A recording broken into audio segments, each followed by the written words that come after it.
Hello दोस्तों, स्वागत है आप सबका आपके अपने channel film education and knowledge में।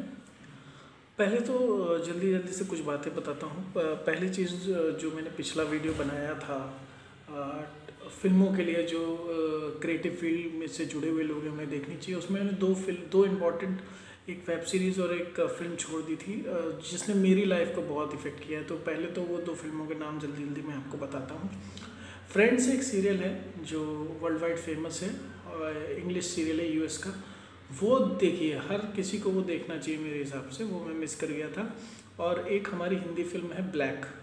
ब्लैक ने मेरी लाइफ पे बहुत इफेक्ट डाला। अगर मैं बॉम्बे आया तो ब्लैक देख कर ही मुझे लगा था कि मुझे भी इंडस्ट्री में जाके क्रिएटिव फील्ड में कुछ करना है, तो इसलिए मैं आया था। तो जिन दो फिल्मों ने मेरे ऊपर बहुत इफेक्ट डाला था, तो मुझे ऐसा लगता है ये फिल्में आपको ज़रूर देखें, ये फिल्म आपको ज़रूर देखनी चाहिए। फ्रेंड्स, अगर आप एक एक्टर हैं और ज़रूर देखना चाहिए, क्योंकि वो एक बहुत ही कमाल का शो है।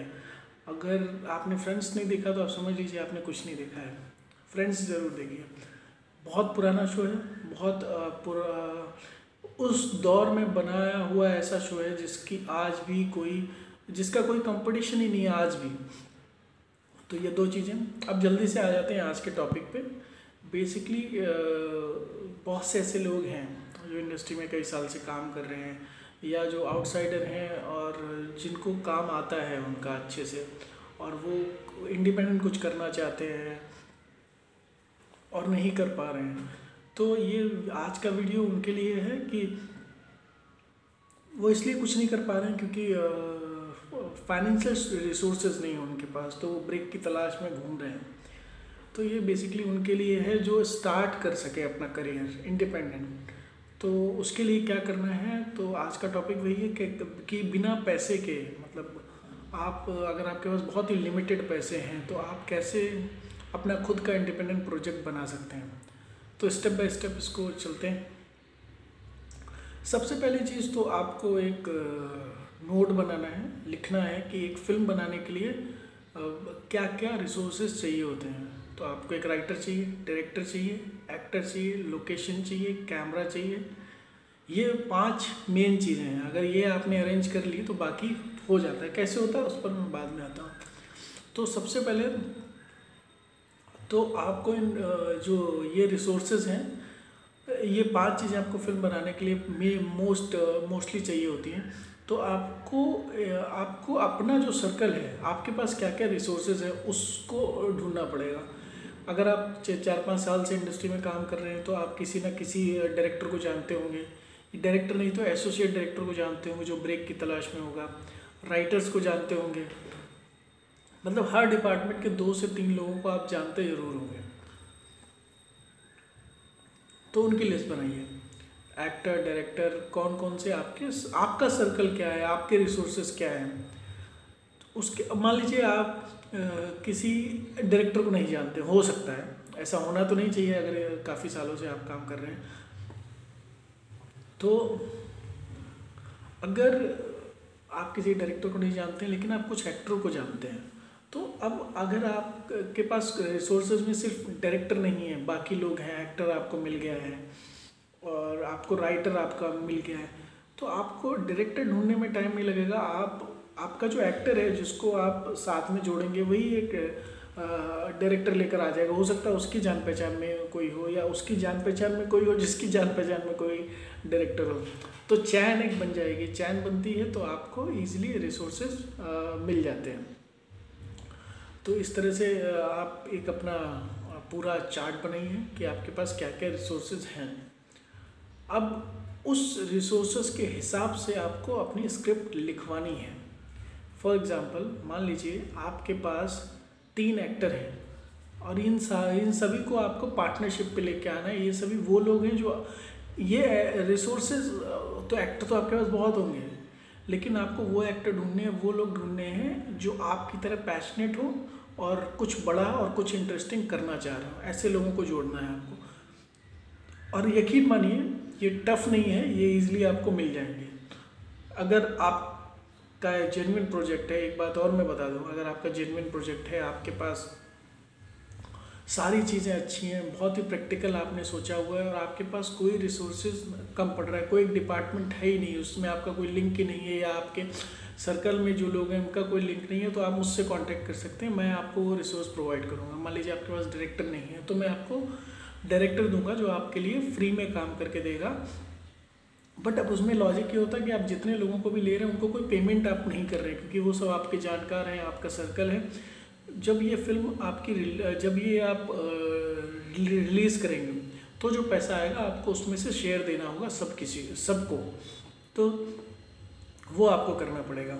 आपको किसी को पैसे नहीं देने, लेकिन बाद में आपको देना है। तो आपको रिसोर्सेज सेलेक्ट करने, मान लीजिए आपके पास 4 एक्टर, अब उसके हिसाब से आपको स्क्रिप्ट कैसे लिखनी है। मान लीजिए आपके पास कोई लोकेशन है, एक बंगलो आपको मिल गया है, आपके किसी दोस्त का रेस्टोरेंट है या किसी का स्कूल है, कोई कॉलेज है ना। तो इस तरह की चीज़ें अगर आपके पास हैं तो वो आपने नोट किया होगा, क्या रिसोर्सेज, लोकेशन में क्या क्या रिसोर्सेज हैं आपके पास, एक्टर में क्या क्या रिसोर्सेज हैं आपके पास।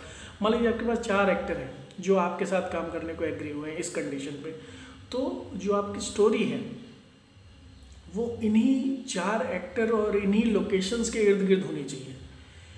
फिल्म बनाना मजाक नहीं होता है, मजाक को नहीं करना है। मतलब फॉर एग्जांपल अगर आप किसी को, अगर आपका कोई कैरेक्टर है किसी आपकी स्टोरी में और वो अगर क्या बोलते हैं, वो अगर करोड़पति आपको दिखाना है तो करोड़पति होना चाहिए, उसके पास उस तरह की गाड़ी होनी चाहिए, उसके पास उस तरह के कपड़े होने चाहिए, उस तरह का उसका घर होना चाहिए। अगर ये चीज़ें आपके पास नहीं हैं तो फिर वो स्क्रिप्ट करेक्ट नहीं है। स्क्रिप्ट वही करेक्ट है, एकदम परफेक्ट स्क्रिप्ट आपको लिखनी है इन सारे रिसोर्सेज को मिला के। Minimum locations, minimum artist, minimum चीज़ों में चीज़ें हो जाएं, वो आपको सोचना है। और एक इम्पॉर्टेंट चीज़ जो मैं बिगनिंग में मुझे बतानी चाहिए थी वो मैं मिस कर गया, कि आप इस तरह की जो फिल्में बनाते हैं वो थिएट्रिकल रिलीज़ नहीं हो सकती। उसका रीज़न क्या होता है कि अगर जब आप छोटी फिल्म बना रहे हैं तो आपके पास इस तरह से 0 बजट में अगर आप कुछ बना रहे हैं तो आपके पास एक्टर बड़े नहीं होंगे। अगर एक्टर बड़े नहीं होंगे तो कोई आपको एंटरटेन नहीं करता है मोस्टली। फिर आपको फेस्टिवल में लेके फिल्म घूमना पड़ता है, फिर वहाँ कुछ हो जाता है, कोई कॉर्पोरेट आपको मिल जाए तो आप रिलीज़ कर सकते हैं। लेकिन 0 बजट में आपके कैमरे की क्वालिटी भी उस लेवल की शायद नहीं आप रख पाओगे कि थिएटर में वो अच्छा लगे, या लगे भी तो आप ना, थिएटरकल रिलीज़ में बहुत सारे खर्चे होते हैं जो शायद आप नहीं कर पाएंगे, फिर तो आपको पैसे लगाने पड़ेंगे। अगर थोड़े बहुत पैसे हैं आपके पास तो आप थिएटरकल रिलीज़ के लिए ट्राई कर सकते हैं। तो पहली चीज़ तो वो रिसोर्सेज आपको समझ में आ गए, ठीक है। आपकी स्क्रिप्ट आपने लिख ली। अब आपको ये, हाँ, स्क्रिप्ट लिखने से पहले कुछ चीज़ों को आपको ध्यान रखना पड़ेगा। आपकी फिल्म की मार्केटिंग भी आपको समझनी पड़ेगी। मार्केटिंग का मतलब होता है कि एक पर्टिकुलर प्रोजेक्ट में कितना पैसा डालना है, वो कैसे आपको पता चले कि रिकवर हो जाए। तो वो सारी चीज़ें कैलकुलेट कर दी। आप किसी को पिच करोगे, मतलब आप थिएटर रिलीज़ के लिए जा रहे हैं तो आप भी यही प्रोसेस फॉलो करिए। मतलब ये जो बेसिक तरीका है 0 बजट पे फिल्म बनाना, जिस तरह से मैं बता रहा हूँ, वो शायद थिएट्रिकल रिलीज़ ना हो, वो OTT प्लेटफॉर्म पे जा सकती है या बाकी जगह पर जा सकती है। तो वो जब आप उनको देते हो अपनी फिल्म तो वो कैलकुलेशन करते हैं कि कितना इसमें पैसा लगा होगा, तो वो एक एक चीज़ कैलकुलेट करते हैं। तो वही आपको कैलकुलेट करनी है। आपके पास एक्टर हैं, उनका मार्केट वैल्यू क्या है, अगर वो एकदम नए हैं, अगर आपके, तो कोशिश ये करनी है कि आपको कोई थोड़ा सा भी नोन फेस हो या सेमी नोन फेस हो या कोई बड़ा सेलिब्रिटी हो, जो किसी तरह आप उसके कांटेक्ट में अगर हैं तो आप किसी तरह उसको 1 सीन के लिए या 2 सीन के लिए ले आइए। तो उसमें क्या होता है ना, आपकी जो मार्केट वैल्यू है वो बढ़ जाती है। अब आपको मार्केट वैल्यू निकालनी है अपनी फिल्म में, पैसा कितना आपको रिकवर करना है, क्योंकि वो आपको पहले निकालना है, ठीक है। तो आपका जो मार्केट, क्योंकि अभी आपको इनको पेमेंट नहीं करना है, लेकिन जब आपके पास पैसे आएंगे तो आपको इन सबको देना है, तो आपको कैलकुलेशन तो करना पड़ेगा कि कितना आएगा मुझे। तो उसके लिए एक्टरों की मार्केट वैल्यू क्या है, नए एक्टर हैं तो कितना होगा, उसके लिए किसी मार्केटिंग वाले से भी आप मिल सकते हैं, या आप बाकी फिल्मों को कैलकुलेट करेंगे तो समझ जाएंगे आप कैसे होता है। किसी की भी अगर आपको कोई दिक्कत आ रही है तो आप मुझसे भी कांटेक्ट कर सकते हैं, मैं भी आपकी फिल्म की मार्केट वैल्यू निकाल कर आपको दे दूंगा। एक्टर कौन कौन है उससे एक मार्केट वैल्यू निकल कर आती है। फिर उसके बाद लोकेशंस कैसे कैसे हैं, उनसे एक मार्केट वैल्यू निकल कर आती है। उसके बाद निकल कर आता है कि आपकी टारगेट ऑडियंस क्या है, यूथ है या जो टीनेजर्स हैं या बच्चे हैं या जो थोड़ा हट के सिनेमा देखते हैं या नॉन कमर्शियल सिनेमा देखते हैं, आर्टिस्टिक सिनेमा देखते हैं, आपकी फ़िल्म किस तरह की है। तो उसकी एक पर्टिकुलर टारगेट ऑडियंस होती है जो फिल्में देखना पसंद करती है। तो वो ऑडियंस आपको कलेक्ट करनी है, कितना कितना कितना कितना कितना कितना क्या क्या हुआ सब कैलकुलेट करना है, म्यूज़िक कैसा है। और हाँ, आपको एक चीज़ ध्यान रखनी है, आपको जो स्टोरी स्क्रिप्ट लिखनी है वो सारे रिसोर्सेज आपने कलेक्ट कर लिए, कितने एक्टर आपके पास हैं, कितने डायरेक्टर कितने लोकेशंस आपके पास हैं, क्या क्या रिसोर्सेज हैं, उसके हिसाब से आपको स्क्रिप्ट लिखनी है। लेकिन जो आपके एक्टर हैं, जो आपकी लोकेशन है, आपको इन सबको कैलकुलेट करके आपकी एक टारगेट ऑडियंस बनानी है। मान लीजिए ये सबको कैलकुलेट करके आपको लगता है आपके एक्टर की एज 18 से 20-22 साल है, या आपकी जो लोकेशन है वो एक कॉलेज है, चीज़ें हैं, तो आपकी टारगेट ऑडियंस यूथ हो गया। ठीक है, अब यूथ के हिसाब से आपको स्क्रिप्ट लिखनी है।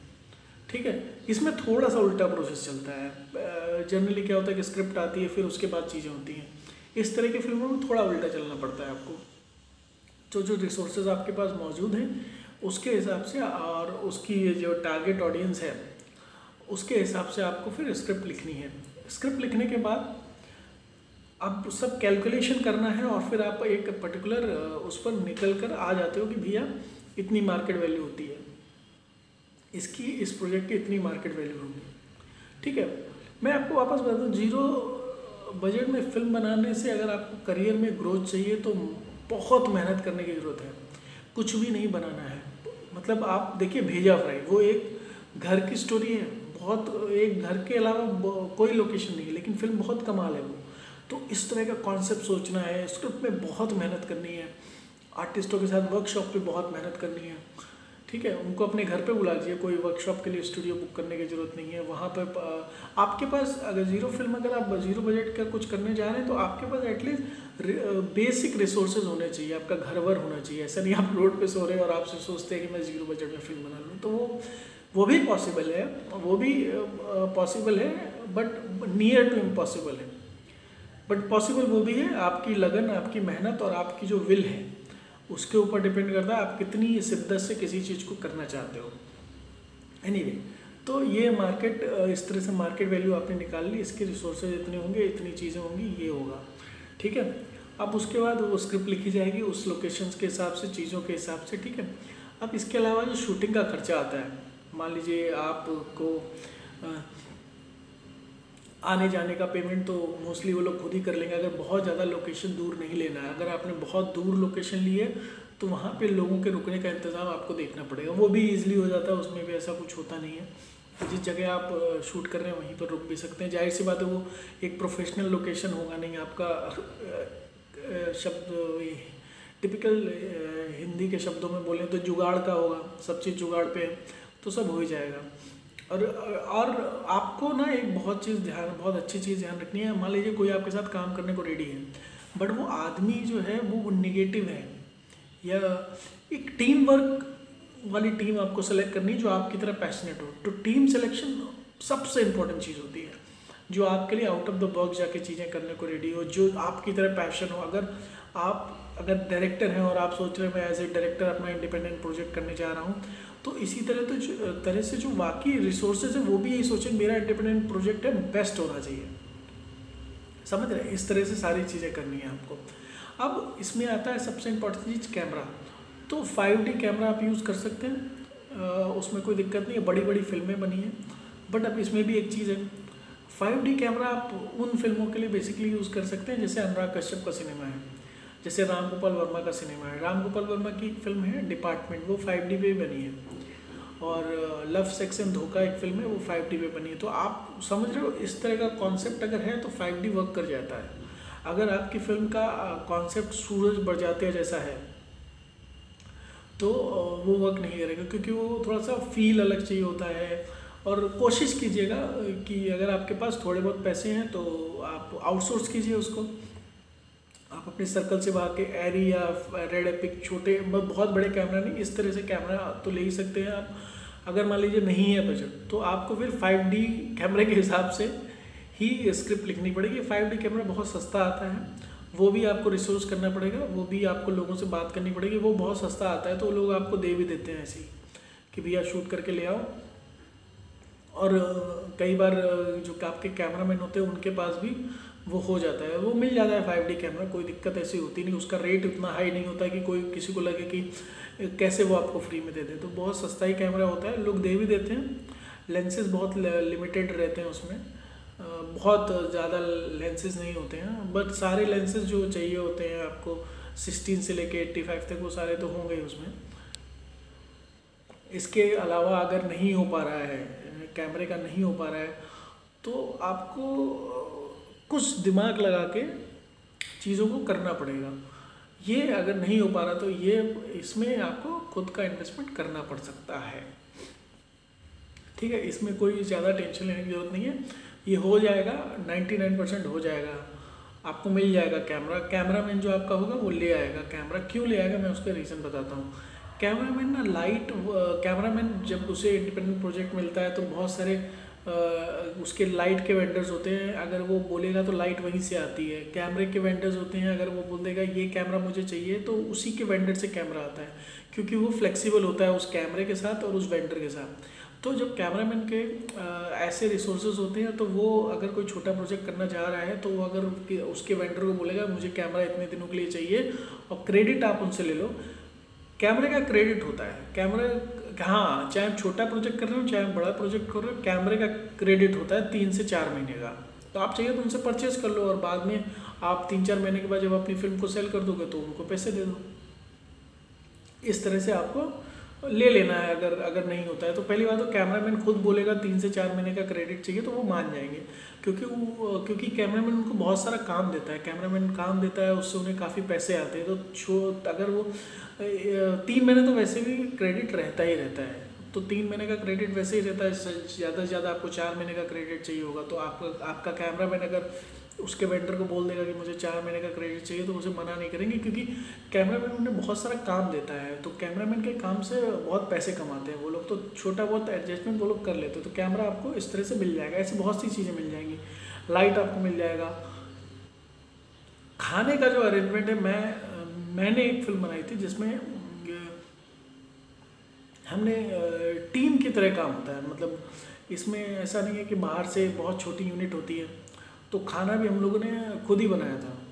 मतलब आपकी यूनिट में कुछ लोग हैं, अगर आप प्रोड्यूस कर रहे हैं और कुछ ना कुछ उन लोगों के पास टाइम होता है, कुछ 1-2 लोग हैं जिनके पास टाइम होता है, जैसे प्रोड्यूसर्स हैं उनके पास टाइम होता है। मान लीजिए आपका राइटर है, उसका शूटिंग में उतना काम नहीं होता है, तो अगर आप एक फ्रेंड सर्कल में ही फिल्म बना रहे हैं तो ये सब आप लोग आपस में मिल कर खाने भी बना सकते हैं। मतलब मैंने तो ऐसा किया था जब मैंने अपना पहला प्रोजेक्ट किया था। तो आप देख लीजिए अगर आपके दोस्त सर्कल कैसा है। सर्कल बहुत इम्पॉर्टेंट है, अगर ऐसा है तो वो हो सकता है, इसमें कोई दिक्कत नहीं है। और भी चीज़ें होती हैं, खाना वाना हो जाता है, कोई इस तरह की दिक्कत नहीं होती। यूनिट आपकी 15 से 20 लोगों से ज़्यादा की नहीं होती है, ठीक है। नहीं होता है तो खाना भी आप क्रेडिट पे लेते हैं, खाने का भी करीब 3 महीने का क्रेडिट होता ही होता है। मतलब चाहे आप बड़े प्रोडक्शन हाउस के लिए काम करें, छोटे प्रोडक्शन हाउस के लिए काम करें, खाने का 3 महीने का क्रेडिट होता है। तो आप क्रेडिट पे खाना भी मंगा सकते हैं और जब आपको पेमेंट आएगा तब आप उन्हें पे कर सकते हो। लेकिन अगर आप मेरी सजेशन माने तो खाना इतना टफ नहीं होता है, खाना बनाया जा सकता है। आपके जो कुछ आपका जो क्रू है वो मिलके खाना भी बना सकता है। ये जो आप जब प्री प्रोडक्शन करेंगे शूटिंग पे जाने से पहले, ये सारी चीज़ें आप क्लियर कर सकते हो। अगर नहीं होता है तो आप आउटसोर्स भी कर सकते हो। कैमरा हुआ, लाइट हुआ और खाना हुआ, कपड़े हुए। अगर कोई स्पेशल कॉस्ट्यूम लगना है तो जिम से या कहीं से आना है तो वो भी क्रेडिट होता है 90 डेज़ का।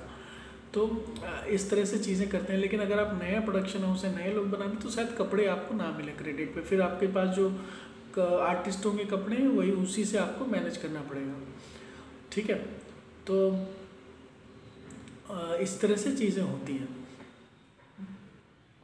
तो ये सारा इस तरह से पूरा सेटअप आपको करना है।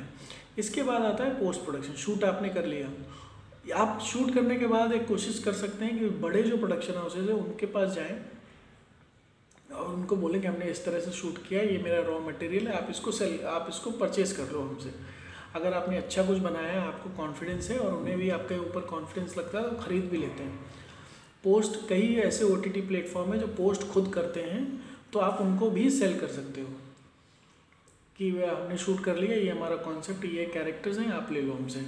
बहुत से OTT प्लेटफॉर्म जिनका पोस्ट प्रोडक्शन इन हाउस है, तो उनको भी आप सेल कर सकते हैं। अगर ऐसा नहीं होता है, और मैं पर्सनली प्रेफर करूँगा ऐसा आप ना करो, ठीक है। आप एडिट के लिए बहुत से सॉफ्टवेयर हैं, आप सर्च करोगे यूट्यूब पे बहुत सारे वीडियोज़ हैं जो फ्री सॉफ्टवेयर हैं, उनके बारे में बताया जाता है। मैं इस वीडियो में बेसिकली वो जानकारी देना चाहता हूँ जो उन वीडियोज़ में नहीं है। जो बाकी वीडियोज़ में यूट्यूब पर है जानकारी, वो है देख के, वो इन्फॉर्मेशन देकर मुझे नहीं लगता कि मैं किसी का कोई बेनिफिट कर रहा हूँ। तो आप वहाँ जाइए, वो वीडियोस देखिए यूट्यूब पर कि कौन कौन से फ्री एडिटिंग के सॉफ्टवेयर, उनको डाउनलोड कीजिए और आप एडिट खुद कर सकते हैं। या एडिट वाला भी, जैसे आपने रिसोर्सेज एक्टर डायरेक्टर लेकर आए, वैसे एडिटर भी आपको मिल जाएंगे। वो दिन में 2 से 3-4 घंटे के लिए आ सकता है, या आप पूरा लाइनअप खुद कर सकते हैं देखकर। वो जो इतना टफ नहीं होता है, आप कर सकते हैं देखकर। बेसिक लाइनअप आप कर लेंगे तो आप एक एडिटर, अगर आपको आ जाता है तो एडिटर आपका लाइनअप कर देगा। अगर आपके फ्रेंड सर्कल में आपका डायरेक्टर एडिटर ला सकता है, आपका कैमरामैन एडिटर ला सकता है, वो कोई इतनी बड़ी बात नहीं है, तो वो आपको लाइनअप करके दे देगा। अगर नहीं भी मिलता तो आपको उसको भी हायर कर लीजिए और उसका भी पेमेंट आप बाद में कर सकते हो। तो लेकिन ऐसी कोई ज़रूरत आपको पड़ेगी नहीं। मतलब मैं उनके लिए बता रहा हूँ जिनके पास थोड़े बहुत पैसे हैं, वो इस तरह से चीज़ें भी कर सकते हैं। आपका सर्कल क्या है उसके ऊपर भी बहुत डिपेंड करता है। तो आप उस एडिट हो गया। एडिट के बाद डबिंग का भी एक सॉफ्टवेयर आता है, डबिंग आप लैपटॉप में कर सकते हैं। ये वो चीज़ें बता रहा हूँ, ये कोई भी अनप्रैक्टिकल चीज़ मैं नहीं बता रहा हूँ जो पॉसिबल नहीं होगी। जो इंडस्ट्री में काम कर रहे हैं वो समझते हैं कि मैं जो बोल रहा हूँ वो कितना प्रैक्टिकल है। अनप्रैक्टिकल बातें सोचनी भी नहीं चाहिए, ये सारी चीज़ें पॉसिबल हैं। आप अगर आपके पास एडिटर नहीं है तो आपका कैमरामैन या डायरेक्टर अच्छे से एडिटर को जानते होंगे, क्योंकि जब आप प्रोजेक्ट करते हो तो लिंक बन जाते हैं, वो ले आएंगे। अगर वो नहीं ला पा रहे हैं तो आप उसको आउटसोर्स कर लो, कोई दिक्कत नहीं होगी, ठीक है। एडिट के बाद डबिंग का सॉफ्टवेयर आता है, डबिंग आप वो लैपटॉप में कीजिए। डबिंग के बाद कलरिंग, जो भी पोस्ट प्रोडक्शन का पूरा सेटअप है वो सब ऑनलाइन फ्री मिलेगा आपको। आप उसको सॉफ्टवेयर, बहुत से सॉफ्टवेयर फ्री हैं, बहुत से सॉफ्टवेयर ऑनलाइन हैं, उनसे कर लीजिए और एक फिल्म का आउटपुट आ जाता है। लेकिन जो फिल्म बना रहे हैं आप, अब ये फ्री वाले जो सॉफ्टवेयर होते हैं इनसे हर फिल्म एडिट नहीं हो सकती।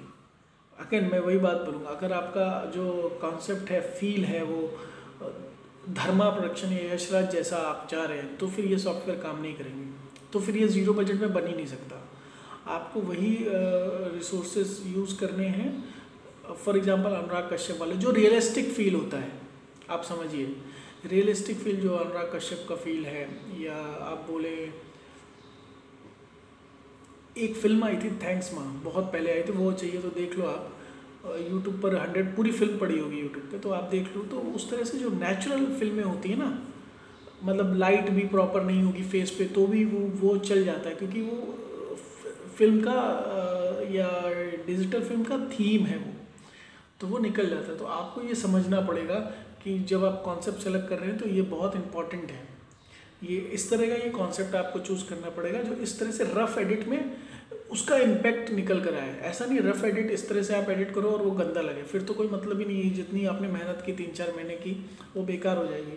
भले आप बहुत कम पैसे इन्वेस्ट कर रहे हो, थोड़े बहुत तो पैसे 100% आपके लगेंगे। कहाँ पर लगेंगे, कैसे लगेंगे, वो अब डिपेंड करता है कि आपके रिसोर्सेज क्या, आप शूट कहाँ पे कर रहे हो, बहुत सारे फैक्टर्स उसमें इन्वॉल्व होते हैं। तो वो तो आपको कैलकुलेट करना पड़ेगा, प्री प्रोडक्शन में आपको पता चल जाएगा। वो मतलब आप इतना समझ लो, वो ऐसा पैसा होगा जो आप आराम से अरेंज कर सकते हो, या वो आराम से मैनेजेबल होगा। इस बहुत ज़्यादा पैसे, बहुत ज़्यादा इन्वेस्टमेंट आपको नहीं लगेगा अगर आप इस तरह से जाएंगे तो अब इसमें क्या होता है कि आप ये सारी चीज़ें कर सकते हैं इस तरह से। अब इसके अलावा क्या होता है, आपने एडिट वेडिट कर लिया, सब चीज़ें कर ली। अब इसका थोड़ा सा एक टीज़र ट्रेलर काटने के लिए आपको एक प्रोफेशनल एडिटर की ज़रूरत पड़ेगी। ये खर्चा आप करना, अगर आपके पास नहीं है तो ये आप एक प्रॉपर एडिटर के पास जाकर आपको ये करना पड़ेगा, इतने पैसे आपको अरेंज करने पड़ेंगे कहीं से, क्योंकि टीज़र ट्रेलर बहुत इंपॉर्टेंट होता है, बहुत सेंसिबल काटना होता है। टीज़र ट्रेलर के लिए मैं आपको एक बात बता दूं, आपकी जो स्टोरी है वो टीज़र ट्रेलर में पूरी तरह से क्लियर ना हो, कोई गेस ना कर पाए ये क्या स्टोरी है, और लेकिन आपके कैरेक्टर इतने इंटरेस्टिंगली निकल के आए कि लोगों को उससे प्यार हो जाए, आप उस कैरेक्टर को देखने के लिए लोग आना चाहें थिएटर्स में। एक फिल्म आई थी फिल्मिस्तान, वो फिल्म मुझे तो बहुत अच्छी नहीं लगी, मैं सच बोलूँ तो, लेकिन उसका ट्रेलर, उसका प्रोमो बहुत बढ़िया बनाया उन्होंने। आप उसके कैरेक्टर के साथ जुड़ जाते हो, आप वो फिल्म जाकर देखोगे ही देखोगे, है ना। श्री राम राघवन का ट्रेलर बहुत अच्छे होते हैं, तो वो आप देख सकते हैं, वो इजी जॉनर की इस तरह की कुछ फिल्में बनाते हो। तो ये करने के बाद आपका पूरा प्रोजेक्ट जब रेडी हो जाता है तो आप पिच कीजिए लोगों को, और अगर आप उनको रीजनल पैसे बोलेंगे, देखिए हर चीज़ की कीमत है इस इंडस्ट्री में, कचरे की भी कीमत है इस इंडस्ट्री में, आप याद रखो, वो आपसे ये खरीद लेंगे, क्योंकि out of the box cinema, थोड़ा हटके जो अगर सिनेमा लोगों को चाहिए होता है, जिसमें बहुत एक्टर नहीं हो, बड़े बड़े एक्टर नहीं होते, बहुत सारे एग्जाम्पल है। फिल्मिस्तान से पहले जो फिल्मिस्तान में एक्टर है कोई इतना बड़ा था नहीं, उसके बाद आपका सिप ऑफ थीसिस एक फिल्म आई थी जो out of the box cinema, थोड़ा हटके सिनेमा में की कैटेगरीज में आती है, लोगों ने खरीदी है। बहुत से ऐसे और भी प्रोजेक्ट है जैसे जामतारा है नेटफ्लिक्स पे, तो अब उसमें भी कोई बड़ा एक्टर नहीं है, ठीक है। इस तरह से बहुत सारी चीज़ें हैं जिसमें कोई बड़े एक्टर नहीं है और वो चल गई, क्योंकि उनका कॉन्सेप्ट, उनका प्रेजेंटेशन ऐसा है कि वो इंटरेस्टिंग लगता है, लोग वो देखना चाहते हैं। ऐसी बहुत सारी चीज़ें हैं, तो वो इजीली आप सेल कर जाओगे, क्योंकि आप उनसे कोई 1 या 2 करोड़ की मांग नहीं कर रहे हो, आप उनसे जो आपका मार्केट वैल्यू होगा उसके हिसाब से मांग करोगे। और मेरे हिसाब से तो आपको मांग भी नहीं करनी चाहिए, आपको सेल करना चाहिए, ठीक है। जितने पैसे वो देते हैं वो मार्केट कैलकुलेट करके देंगे कि इस तरह की ऑडियंस है, ये टारगेट ऑडियंस है, इस तरह का प्रोडक्शन वैल्यू है, इतना इनका खर्चा हुआ होगा, हमारे प्लेटफॉर्म पे जाएगी तो हमारे व्यूवर्स जो हैं उनके पास एक सेक्शन होता है जो वो कैलकुलेट करते हैं, OTT प्लेटफॉर्म इस तरह का सिनेमा कितने लोग देखते हैं, तो वो कैलकुलेट करते हैं कि इस ऑडियंस के लिए एक प्रोडक्ट आ जाएगा, क्योंकि हर तरह की ऑडियंस के लिए उनको कुछ ना कुछ तो बनाना है, तो वो उसको उस हिसाब से कैलकुलेट करके आपको पैसे देते हैं। निगेटिव टू निगेटिव अगर आपके साथ ये होता है कि कोई भी OTT प्लेटफॉर्म आपकी फिल्म खरीदने को रेडी नहीं है, मान लीजिए ऐसा हो जाता है, तो आप रेवेन्यू शेयर पे कोई भी मेन स्ट्रीम OTT प्लेटफॉर्म को दे दीजिए। हॉटस्टार को दे सकते हैं आप, सोनी लिव को दे सकते हैं आप, MX प्लेयर को दे सकते हैं, नेटफ्लिक्स को दे सकते हैं, प्राइम को दे सकते हैं। हो सकता है आपसे खरीदें, रेवेन्यू शेयरिंग पे खरीदें, मतलब जितने लोग देखेंगे उतना पैसा आपको मिलेगा, तो आप उनको दे देना है, आपको नहीं सोचना है कुछ भी, क्योंकि उसमें भी आपका प्रॉफिट होगा, क्योंकि आप as a director, as a writer, as an actor एक मेन स्ट्रीम प्लेटफॉर्म पर पहुँच जाओगे, और वो आपके प्रोफाइल के लिए बहुत अच्छा होगा। तो ये जितना भी आपका थोड़ा बहुत इन्वेस्टमेंट है, ये बहुत बड़े मार्जिन में आपको रिटर्न तब भी आएगा। तो ये तो पूरी जानकारी हो गई। आपके इससे रिलेटेड अगर कोई क्वेश्चन हो तो आप मुझसे कर सकते हैं, मुझे मेल कर सकते हैं और मैं उसका आंसर दूंगा। तो ये वीडियो बहुत लंबी हो गई है हमेशा की तरह, तो इस वीडियो को यहीं ख़त्म करते हैं और मिलते हैं बहुत जल्द आपसे नेक्स्ट वीडियो में। Thank you very much.